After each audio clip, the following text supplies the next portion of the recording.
Hi guys, this is my new channel Soul of Science, and today we will discuss about those NCERT important questions which had been asked in previous 5 to 6 years from this chapter chemical reaction and equation. And guys, trust me that if you've seen up to part 5 then you don't face any difficulties to solve these questions.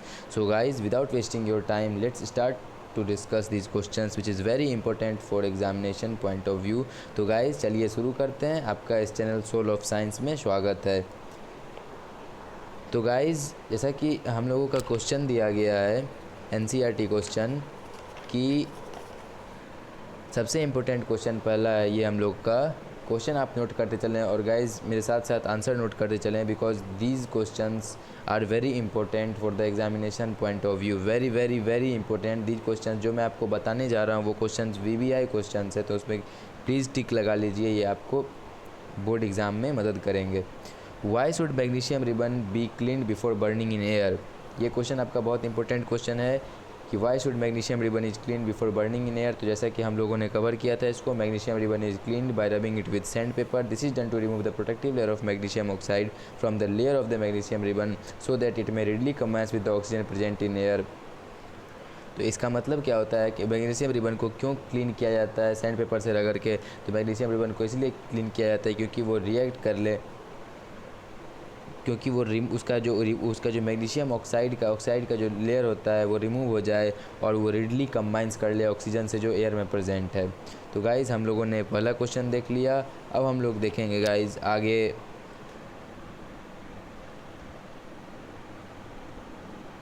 इस question को। इस question में guys हम लोग को कहता है a solution of a substance x which is used for white washing. एक सॉल्यूशन है सब्सटेंस एक्स का जिसको वाइट वॉशिंग में यूज़ किया जाता है। Name the substance X and write its formula. वो सब्सटेंस का नाम बताना है जो एक्स है और उसका फार्मूला लिखना है। Right the reaction of the substance x named above with water. तो गाइज इसमें क्या हम लोगों ने कवर किया था, इसका आंसर क्या हम लोग पढ़े थे ये कि solution of substance X is used for white washing. ये सब्सटेंस क्या होगा, ये सब्सटेंस होगा calcium oxide. Name the substance X and write its formula. तो substance X is calcium oxide and और सेकंड का आंसर होगा and when calcium oxide react with water CaO + H2O। Solution हमारा क्या होगा CaOH2 that is calcium hydroxide. तो पहला का आंसर हमारा होगा calcium oxide that is CaO and second का आंसर होगा calcium hydroxide that is CaOH का होल ट्वाइस। तो गाइज हम लोगों ने ये फर्स्ट क्वेश्चन कवर किया, हम लोग सेकंड क्वेश्चन कवर करेंगे। Why is amount of gas collected in one of test tube in activity 1.7 double the amount collected in other. तो इसका आंसर ये होगा क्योंकि वाटर मॉलिक्यूल जो होता है वो हाइड्रोजन दो एटम कंटेन करता है और ऑक्सीजन 1 एटम कंटेन करता है, इसीलिए 2:1 में ये गैस होता है। Why is amount of gas collected in one test tube is activity double the amount of that is. तो डबल रहता है 2:1 में हाइड्रोजन जो है वो डबल होता है, क्योंकि इसका आंसर होगा the amount of gas collected in one of the test tube in activity 1.7 of the double of amount collected in the other is because water which is H2O contains two atoms of hydrogen and 1 atoms of oxygen, that's why। और इसका इसी कारण क्या होता है दो double amount of gas collected होता है टेस्ट ट्यूब में। इसके बाद हम लोग क्वेश्चन कवर करेंगे गाइस। एक क्वेश्चन बहुत इंपॉर्टेंट क्वेश्चन है कि what is name one example of double displacement reaction. तो एक एग्जांपल देना डबल डिस्प्लेसमेंट रिएक्शन का। तो डबल डिस्प्लेसमेंट रिएक्शन का एग्जांपल होता है NaOH that is sodium hydroxide react with hydrochloric acid + HCl NaCl + H2O। ये है डबल डिस्प्लेसमेंट रिएक्शन का एग्जांपल। अब हम लोग दोस्तों चलते हैं क्वेश्चंस पे।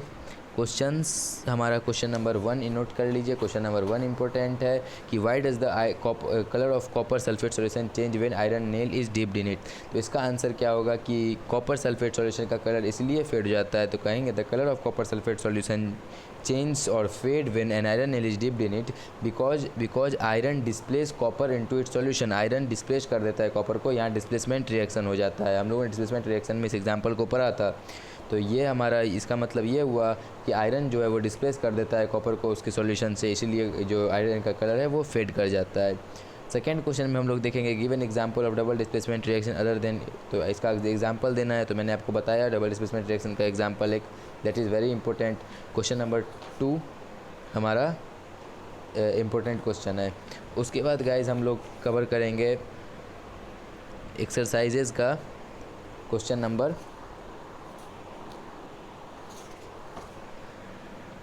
4, what is balanced chemical equation, Y should chemical equation be balanced. तो हम लोग मैंने आपको पढ़ाया था, मैंने आपको बताया था कि बैलेंस केमिकल इक्वेशन क्या होता है और अनबैलेंस्ड केमिकल इक्वेशन का दूसरा नाम क्या होता है। तो आप इसमें कमेंट बॉक्स में दीजिएगा कि अनबैलेंस्ड केमिकल इक्वेशन का दूसरा नाम क्या होता है। तो गाइज़ हम लोग देखते हैं what is balanced chemical equation. तो बताएंगे what do you mean by balanced chemical equation का एग्जांपल कि balanced chemical equation has equal number of atoms of both the reactant and product and unbalanced chemical equation में इसका just opposite हो जाता है। तो हमको इस क्वेश्चन में बस बैलेंस्ड केमिकल इक्वेशन पूछा है। तो बताएंगे balanced chemical equation is those chemical equation which has equal number of atoms of reactant and product on both the side is called as balanced chemical equation. और why should chemical equation भी balanced, chemical equation को क्यों balance किया जाता है, to satisfy, किस law को satisfy करने के लिए। तो वो लॉ आप लोग कमेंट बॉक्स में लिखेंगे कि किस लॉ को सेटिस्फाइड करने के लिए केमिकल इक्वेशन को बैलेंस किया जाता है। तो गाइज उस लॉ का नाम है law of conservation of mass. उसके बाद हम लोग आगे पढ़ेंगे कि क्वेश्चन नंबर 9 सॉल्व करेंगे। क्वेश्चन नंबर 9 कहता है what does one mean by exothermic and endothermic reaction, give example। Exothermic reaction और एंडोथर्मिक रिएक्शन का याद करने का मैंने आपको ट्रिक बताया था कि एक्सोथर्मिक रिएक्शन एंडोथर्मिक रिएक्शन कैसे याद करते हैं कि एक्सोथर्मिक और एंडोथर्मिक। एक्सोथर्मिक वो रिएक्शन होता है, दो reaction in which heat is evolve, वैसा रिएक्शन इसमें हीट इवॉल्व होता है उसको एक्सोथर्मिक रिएक्शन कहते हैं। और वैसा रिएक्शन जिसमें हीट जो होता है वो एब्जॉर्ब होता है, that is called as endothermic reaction. तो very clear guys that exothermic reaction क्या होता है, एंडोथर्मिक रिएक्शन क्या होता है। एक्सोथर्मिक एंडोथर्मिक यानी कि हीट एब्जॉर्ब्ड हो रहा है और एक्सोथर्मिक यानी कि हीट इवॉल्व हो रहा है। Give examples. एक्सोथर्मिक रिएक्शन का एग्जांपल्स होगा रेस्पिरेशन इज एक्सोथर्मिक प्रोसेस, उसके बाद रेस्पिरेशन एक्सोथर्मिक प्रोसेस होता है, burning of natural gas exothermic process होता है और एंडोथर्मिक रिएक्शन में आपका आ जाएगा फूड जो बनाता है फोटोसिंथेसिस होता है, वो एंडोथर्मिक प्रोसेस होता है।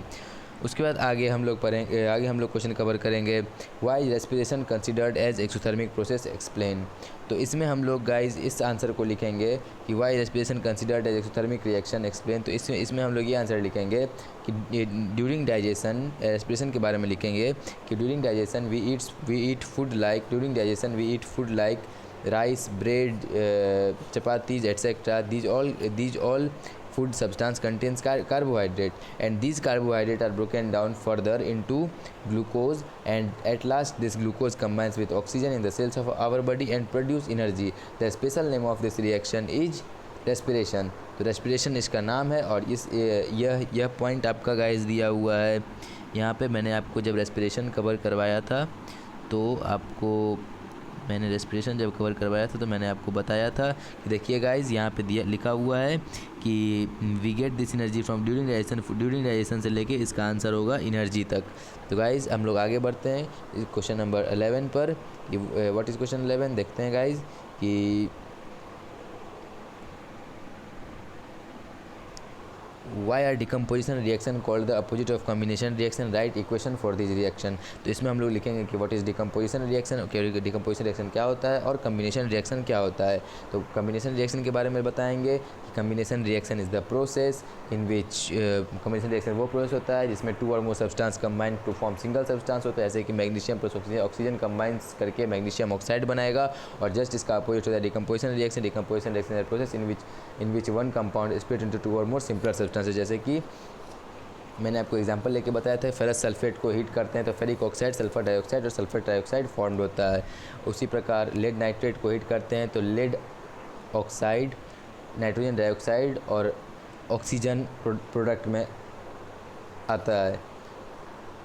तो गाइज कैसे कम्बिनेशन रिएक्शन का जस्ट अपोजिट होता है डिकम्पोजिशन रिएक्शन, मैंने पार्ट 3 में इस चीज़ को मैंने डिस्कस किया था कि कैसे अपोजिट होता है कम्बिनेशन रिएक्शन का डिकम्पोजिशन रिएक्शन से। Write one equation for each of decomposition reaction where energy is supplied in the form of heat, light और इलेक्ट्रिसिटी। तो गाइज इसका आंसर हम लोगों ने डिकम्पोजिशन रिएक्शन में ही कवर किया था कि हीट से वो इक्वेशन बताना है। इसमें decomposition reaction is carried out by heat, उसमें एक इक्वेशन था कि उसका इक्वेशन ये और decomposition reaction is carried out by heating, इसको हम लोग एक और रिएक्शन कहते हैं, इसका नाम होता है, स्पेसिफिक नाम होता है, एक टर्म है थर्मल डिकम्पोजिशन रिएक्शन। और गाइस इसमें हम लोग को देखना है decomposition reaction is carried out by heating, उसका एक एग्जांपल देना है। तो हम लोग उसका एग्जांपल देंगे, फेरस सल्फेट इज़ हीटेड और to form ferric oxide, sulphur dioxide and sulphur trioxide. FeSO4 को हीट करेंगे, डेल्टा ऊपर में लिख देंगे, तो ferric oxide Fe2O3 plus sulphur dioxide SO2 and SO3 is formed. उसके बाद decomposition reaction carried out by light में हम लोगों ने decomposition reaction carried out by light में हम लोगों ने पढ़ा था कि किस प्रकार AgCl यानी कि सिल्वर क्लोराइड को हीट करते हैं तो सिल्वर और क्लोरीन अलग अलग हो जाता है। तो हम लोगों ने decomposition carried out by light भी पढ़ा। अब हम लोग लास्ट पढ़ेंगे decomposition reaction is carried out by electricity. Decomposition reaction carried out by electricity में हम लोगों ने एग्जांपल पढ़ा था कि H2O जो है वो broke down into hydrogen and oxygen. हम लोगों ने तीनों पढ़ा हुआ है कि decomposition reaction are carried out by heating, decomposition reaction are carried out by electricity and decomposition reaction are carried out by heat, electricity and light. So guys हम लोग क्वेश्चन 13 के तरफ मूव करते हैं। What is difference between displacement and double displacement reaction, write equation for this reaction. तो हम लोगों ने पढ़ा है डिस्प्लेसमेंट रिएक्शन और डबल डिस्प्लेसमेंट रिएक्शन क्या होता है, तो आपको यह पता होना चाहिए। In displacement reaction more reactive metal displace less reactive metal from its compounds, और in double displacement reaction two compound react by exchange of ion to form two new compounds. तो ये हम लोगों ने पढ़ा था। तो गाइज एक चीज़ देखिए कि हम लोगों ने जो पीछे पढ़ा हुआ है, आप अगर पार्ट 1 से पार्ट 5 तक देखे हुए हैं तो आपको पार्ट 6 में जो मैं क्वेश्चन बता रहा हूँ, जो इंपॉर्टेंट क्वेश्चंस मैं टिक लगवा रहा हूँ, वो आपको करने में एक क्वेश्चन में भी दिक्कतें नहीं आएगी। और जो दिक्कतें आएगी तो guys feel free to ask any doubts any time, आप कभी भी डाउट पूछ सकते हैं, उसका आपको जवाब मिलेगा फिजिक्स और केमिस्ट्री से। तो आगे बढ़ते हैं guys. In the refining of silver the recovery of silver from silver nitrate solution is involved of displacement of copper metal, write down the reaction involve. तो इसमें बैलेंस्ड केमिकल इक्वेशन में आपको आंसर देना पड़ेगा। क्वेश्चन नंबर 15 के तरफ move करते हैं। What do you mean by a precipitation reaction. Precipitation reaction क्या होता है, देखिए प्रेसिपिटेशन रिएक्शन वो रिएक्शन होता है इसमें जिसमें एक सॉलिड प्रोडक्ट जिसको प्रेसिपिटेट कहा जाता है वो फॉर्म होता है, तो वो प्रेसिपिटेशन रिएक्शन होता है। The other name of precipitation reaction is double displacement reaction, और उसका आप एग्जाम्पल दे सकते हैं कि sodium hydroxide react with HCl to form sodium chloride and water. This is an example of precipitation reaction. Precipitation reaction में solid product precipitate formed होता है। तो precipitate क्या होता है तो बताएंगे, precipitate is a solid product which separates out from the solution during a chemical reaction. तो guys क्वेश्चन नंबर 16 की तरफ मूव करते हैं।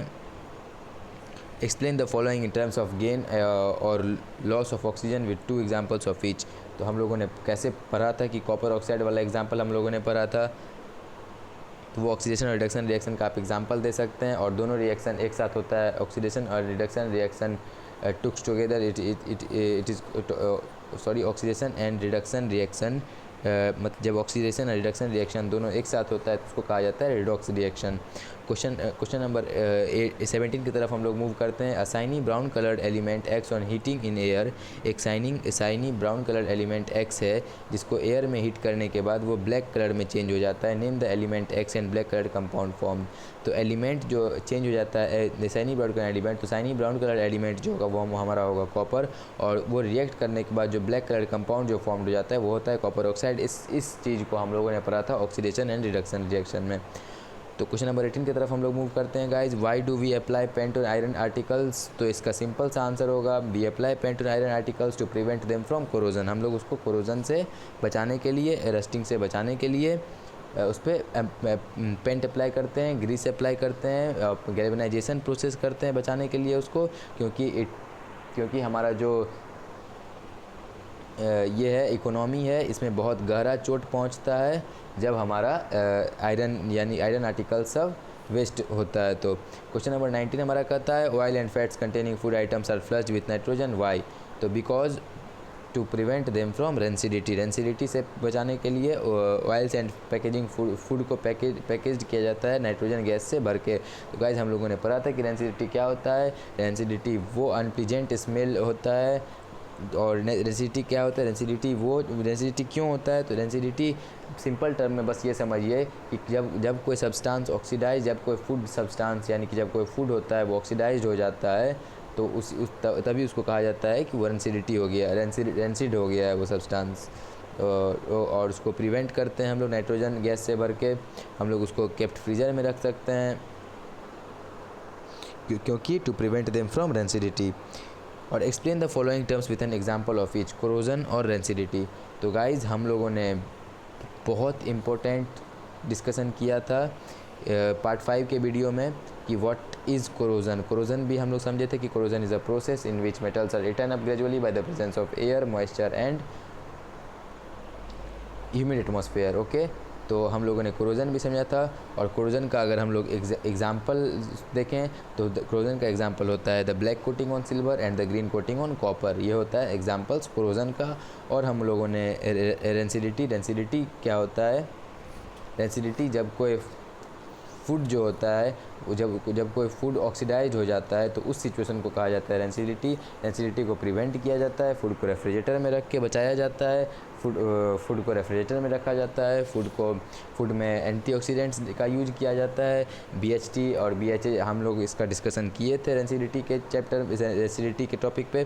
तो गाइज़ आप लोगों को एक चीज़ देखने को मिल रहा होगा कि अगर आप लोग वेरी इम्पोर्टेंट डिस्कशन कर रहे हैं कि अगर आप लोग पार्ट 1 to पार्ट 5 देखे होंगे तो आपको NCERT के किसी क्वेश्चंस में दिक्कतें नहीं जाने वाली है। और अगर आपने पार्ट 1 से पार्ट 5 तक नहीं देखा है तो प्लीज़ आप उसे जाकर देखें। ये मेरा रिक्वेस्ट है आपसे कि आप प्लीज़ उसे जाकर देखें, आपका कंसेप्ट पूरा क्लियर हो जाएगा। और गाइज़ अगर क्वेश्चंस आता है इस चैप्टर से तो वेरी कंसेप्चुअल क्वेश्चन आएगा, उतना बेसिक टाइप क्वेश्चन आएगा, उतना हार्ड क्वेश्चन नहीं आएगा गाइज़। तो इसी के साथ गाइज़ हमने इस चैप्टर को पूरा कवर कर लिया है। अगर आप कोई भी पार्ट इस चैप्टर का कवर नहीं किए तो प्लीज़ उसे जाकर कवर कीजिए। इसी के साथ हमारा chapter chemical reaction and equation complete होता है। मिलते हैं कुछ दिनों में एक नए जोश के साथ, एक नए तकनीक के साथ, एक नए चैप्टर को लेके। गाइज़ अगर आप लोगों को यह वीडियो पसंद आया हो तो प्लीज़ इस चैनल को लाइक, शेयर एंड सब्सक्राइब करना ना भूलें। गाइज़ आप लोगों ने का इतना प्यार देने के लिए शुक्रिया। So guys if you like this video then please like, share and subscribe my video.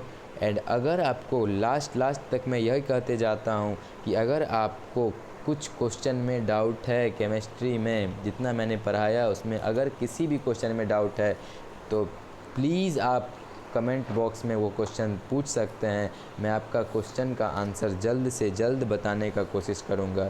So guys stay home and stay safe. अभी घर में सुरक्षित रहिए और धन्यवाद। अगले 2-3 दिनों में मिलते हैं एक नए वीडियो के साथ, एक नए जोश के साथ इस चैप्टर को ख़त्म करते हुए। Thank you.